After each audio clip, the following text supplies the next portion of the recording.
pai e menina, árabes, israelenses, muçulmanos. Bateu um foguete na casa deles e morreram. Cara, Pai e filha. Assim, é triste, né? E outra coisa, é que agora tem o sistema antimíssil, mas eles jogam, como eu falei, eles jogam foguetes desde 2001, 20 quando, anos. antes de existir o O sistema sistema é de antimíssil. 2010, 2011. Ah, é recente. Eles mataram. Mais de 200, 300 pessoas já morreram com foguetes do Hamas e da Jihad Então Islâmica. vamos voltar a esse ataque. Teve esses 3.000, né? Juntando todas as. No total foram quantos? 4.400 4.400. E aí a resposta de Israel. de Israel, eles não têm antimíssil. Ou eles têm lá em Gaza, eles têm. Não. Não tem. E Eles não são exército. eles são um grupo. Não são exército. Eles não funcionam como um exército. Eles Como não que têm não tem funções de. treinamento, não tem patente. Deve ter. Eles têm. Não, que nem as Farc na Colômbia tinham. Tá. Tem líderes. Uhum. E se sabe quem são esses caras ou não? Uhum. Tá. Quando Israel ataca, mira o que lá? Eles sabem onde estão. A inteligência sabe tudo isso? Praticamente tudo. É. Onde tem as fábricas, onde eles moram. Mas Onde por que não fazer de uma maneira preventiva que eu acredito que aconteça também? De não deixar isso acontecer. Não tem como? Não. Tinha, não tem mais. Porque saíram da região ou Porque saíram da região, porque não tem mais. por satélite? Israel. Então, Israel sabe onde está tudo lá, mas o problema não é esse. O problema é. Israel não é um império. Israel não é um país. Uma superpotência mundial. Em algum setor mas não é uma superpotência mundial que nem a China que nem a Rússia que os Estados Unidos é. Esses países podem fazer o que eles querem. Eles têm poder de veto próprio dentro do Conselho de Segurança da ONU. Eles podem fazer o que eles querem. Israel não é isso. Então não dá para fazer. Israel já chegou a fazer, nos anos 2000 e 2010, assassinatos seletivos, eliminação seletiva de líderes do Hamas e da Jihad Islâmica que estavam para cometer um atentado ou estavam sendo procurados por terem feito atentado. Mas se você acaba eliminando uma pessoa dessa, vem outra, e você manda uma eliminar, e vem outra, e vem outra, e vem outra, e no final das contas essa ideologia doentia do Hamas acaba conquistando mais e mais pessoas, principalmente jovens. Então, Israel sabe onde estão esses locais. Existe um banco de dados de alvos alvos que são criados ao mesmo tempo. Só que Israel mira especificamente nesses locais, né? Fábricas de armas, depósitos de armas, túneis. Israel, o Hamas tem eles chamam de metrô. Tem um metrô, que não é um metrô, que nem todo mundo conhece. É uma rede de 200 quilômetros de túneis dentro do subsolo da faixa de Gaza que ligam pontos específicos que lá os combatentes do Hamas dormem, lá eles guardam armas, etc e tal. Então veja só, né? Israel protege seus cidadãos em bunkers e bota um sistema antiaéreo no solo. Eles botam a população no solo e as armas nos bunkers. É. Tem uma troca de valores aqui. Então, Israel mira nessas coisas. E aí o problema é que é muito difícil você encontrar os alvos e você pegar eles de surpresa sem você sem ter danos colaterais a civis. Então, muitas vezes, ou a maior parte das vezes, Israel evita. Ou se avisa e acaba avisando também o terrorista, porque o terrorista vai acabar sabendo onde vai ser atacado, ele vai sair de lá e vão tentar tirar a maior parte das coisas. Então, muitos pontos de lançamento, o Hamas ele tem umas baterias de, sei lá, 9, 10 foguetes que atiram de uma vez só, 10 foguetes. E são umas estruturas quadradas grandes de aço. Grande quanto? Qual o tamanho? 3 vezes essa mesa. Tá. Viradas assim. Então Israel tem que encontrar isso de 10 mil metros de altura Um com avião satélite. e atirar nisso. Então, existe muita precisão. A precisão da Força Aérea Israelense está no nível do metro. Metro, 1 metro. Sei. 1 metro, 2 metros, De no erro, máximo. margem de erro. Nem os Estados Unidos têm isso.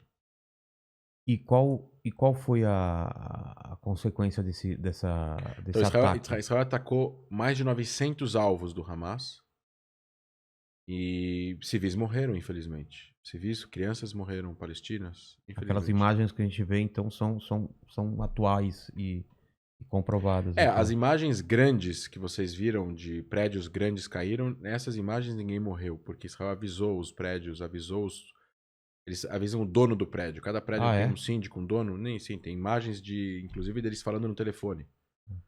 Ó, esse prédio vai ser atacado em 2 horas. Vocês têm 2 horas, 3 horas para evacuar. Inclusive o prédio onde funcionava a Al Jazeera e a Associated Press, que são 2 agências de notícia. O prédio era da inteligência do Hamas. Tinha uma antena que bloqueava GPS do Hamas no prédio. Qualquer alvo. Aí é uma discussão filosófica que a gente pode ter. As pessoas, mas mesmo que seja legal pela lei internacional, não é legal. Cada um tem o direito à opinião. Eu só estou dando do fato. Dentro da Convenção de Genebra, está escrito: qualquer edificação ou localidade ou pessoa que esteja contribuindo de forma efetiva ao conflito armado, que é outro nome bonito que a gente dá para a guerra, vira um alvo legítimo. Então esses locais que estão sendo usados são alvos militares legítimos. A questão é se você vai ou não vai querer destruir, o dano que isso vai causar, etc, etc. Então, na minha experiência de 2012, eu vi centenas de vezes o exército de Israel cancelar alvos. Por quê? Porque viu civil no meio, na hora. Tem várias formas de você... Tem um míssil, por exemplo, que tem uma câmera. O míssil é lançado do avião e ele tem uma câmera na ponta do míssil. E ele vai fazendo assim e o piloto vai vendo e vai direcionando com o joystick. Sim. E ele viu no meio do caminho crianças correndo do lado da casa. Ele fez assim. O míssil vai pro mar e explode no mar. Então, não tem... Foi o que eu falei. O interesse estratégico de Israel é que esse local prospere, tenha uma economia livre e que seja pacífico. Ela não tem interesse de que esse lugar seja dominado pelo Hamas, 40% de desemprego e um lugar ruim e hostil. Porque as pessoas que lutam as guerras em Israel são pessoas como nós. São pessoas que trabalham, são pessoas que querem estudar, que têm família e tal. Não é um exército que é só gente militar e acabou. É o exército do povo. E as pessoas preferem viajar para Paris do que lutar uma guerra.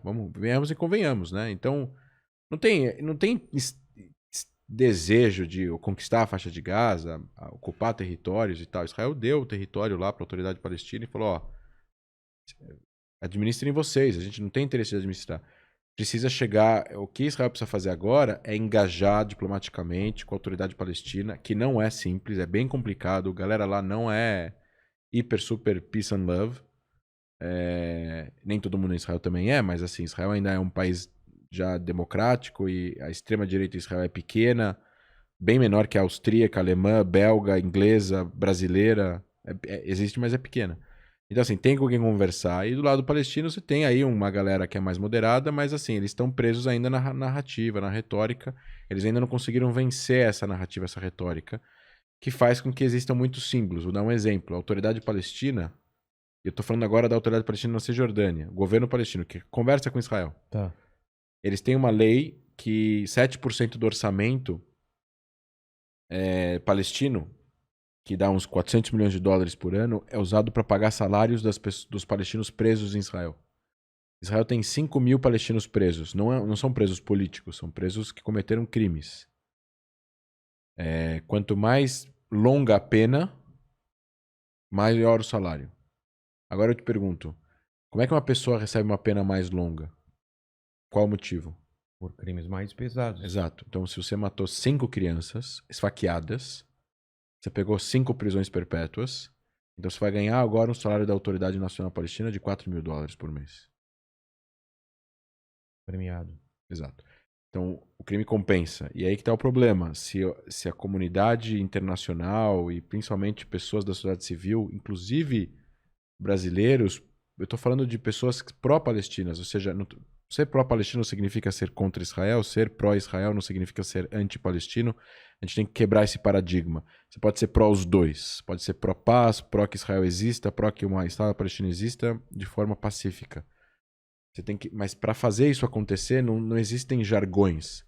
Como, por exemplo, Israel tem que sair dos territórios. Não é assim.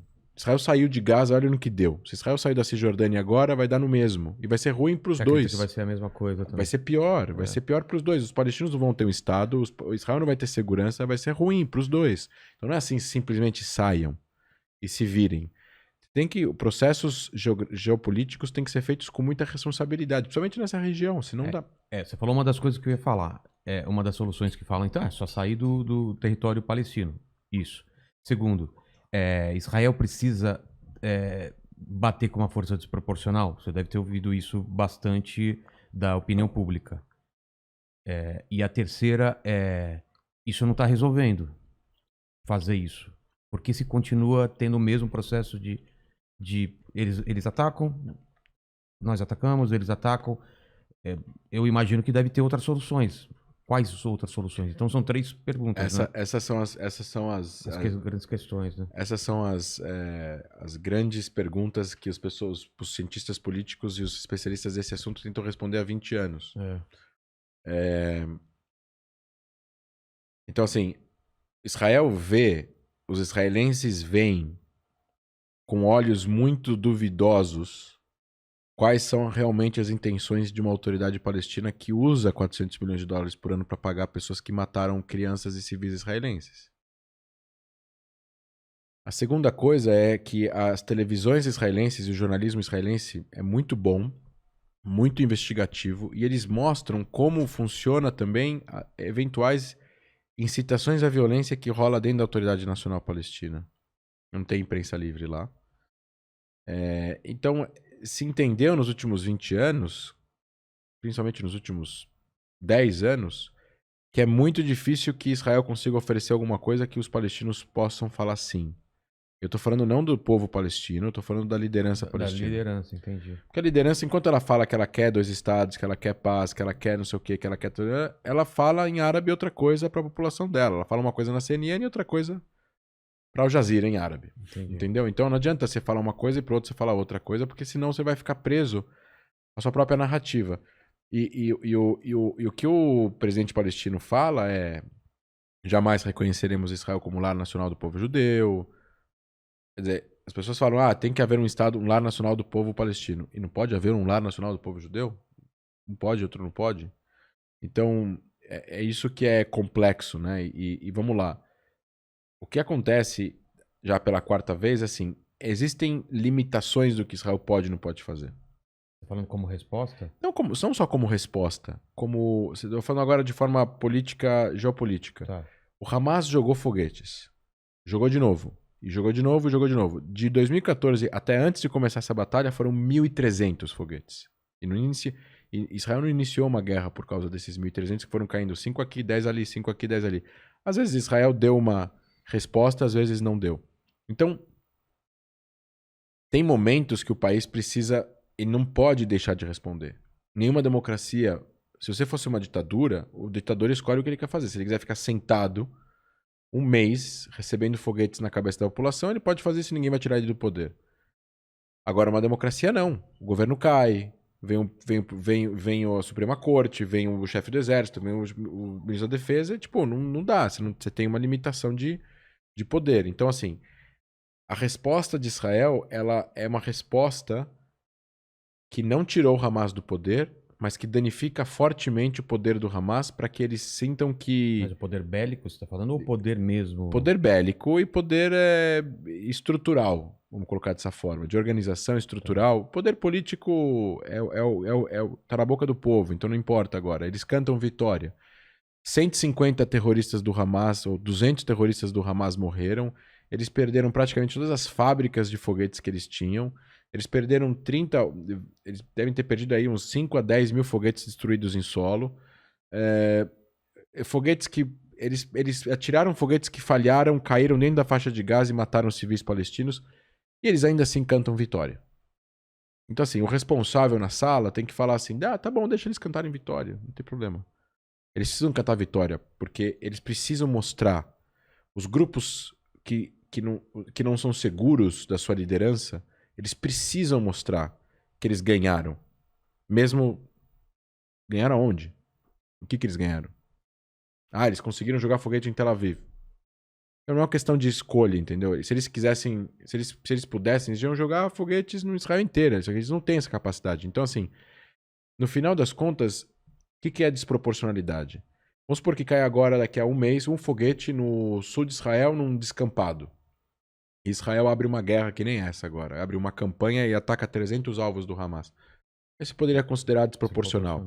Agora, se você já está num conflito armado, que você já está recebendo 100 foguetes, 200 foguetes por dia, eles chegaram a mandar 800 por dia. O que é proporcionalidade? Seria, então, a gente pegar esses mesmos 800 foguetes que o Hamas joga, e a Jihad Islâmica, que é outro grupo, financiado pelo Irã, os dois são, e jogar de volta a faixa de Gaza? Então vamos fabricar agora 800 foguetes que não tem mira, que tem pregos, pedras e parafusos na ponta. Tem? Tem, para aumentar a mortalidade. Não tô falando eu tô falando uma coisa que eu vi. E eles são. E vamos jogar isso em Gaza, ao léu. Quantas pessoas vão morrer? Vai morrer trocentas pessoas vão morrer. E não é efetivo. Tem nada a ver com o que com os valores, com as regras de engajamento em guerra que nenhum exército de nenhuma democracia, até países não democráticos, tem. Exércitos não foram montados para atingir civis. Eles foram montados para combater alvos militares da onde está vindo as ameaças. Claro que exércitos podem ser usados para atingir civis, mas eles não devem ser feitos para isso. Isso não é usado. Então, assim, Israel tem um monte de regras para que isso seja evitado, e investigações internas e um monte de supervisões em cima de supervisões, em cima de advogados de direito internacional e de procuradoria interna para punir soldados que infringam regras, etc, etc, etc. E no final das contas, tem que ter uma boa inteligência para você atingir 100% do alvo. É garantido 100%? Infelizmente, não. Mas qual era a alternativa dos israelenses? Nesse sentido, esperar o Hamas decidir parar de jogar foguetes? Não, é que tá, não tem muita alternativa. E é por isso que é unânime em Israel, quase unânime. A população apoia esses... que o exército responda. E outra coisa, as críticas aí são de que pegaram leve. Ah, é? É. Porque ninguém quer cessar fogo. Por que ninguém quer cessar fogo? Porque é a quarta vez. E vai ter uma quinta vez, e vai ter uma sexta vez, se ninguém resolver o problema do Hamas, que é um grupo que nem Al-Qaeda, controlando uma região como a faixa de Gaza.